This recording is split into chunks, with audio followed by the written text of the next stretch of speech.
இதுதான் Vijay sir. Okay, Vijay sir இப்படிதான் இருப்பாரு, புரியுது. இது வீட்டுக்குள்ளே இருப்பாரு, இந்த மாதிரி நான் வீட்டுல இருப்பேன் ஆபீஸ்ல இருப்பேன் Yes. சொன்னார் மாதிரி அதுதான் பண்ணுவாருன்னு ஃபீல் ஆகுது. உண்மைதான் அது. ஆனா இந்த பிம்பம் சரி வராது. இந்த பிம்பம் தமிழ்நாட்டுக்கு ஒர்க் அவுட் ஆகாது.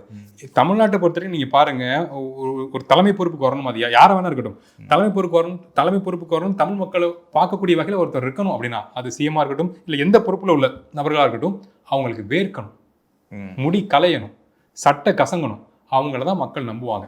இறங்கி நிற்கணும் களத்தில். நல்லவங்க கெட்டவங்கலாம் செகண்டரி, அவங்க ஃபேவரிசம் பண்ணுறாங்க பண்ணலங்க செகண்டரி. அவங்களுக்கு வேர்க்கணும், மக்களை களத்தில் நிற்கணும். சீமான் சார் பண்றாரு. கண்டிப்பா அங்கே கூட்டத்தில் யாராவது ஒரு சாதாரண மனுஷங்களோட கையும் அவங்க மேலே தெரியாமல் படணும்.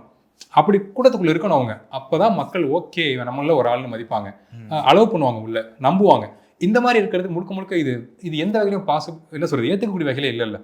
நீங்க எங்கேயோ இருக்கீங்க, ஷூட்ல இருக்கீங்க, ஃபாரின்ல இருக்கீங்க அப்படின்னா ஓகே, வெளிநாட்டில் இருக்கீங்க அப்படின்னா கூட ஓகே.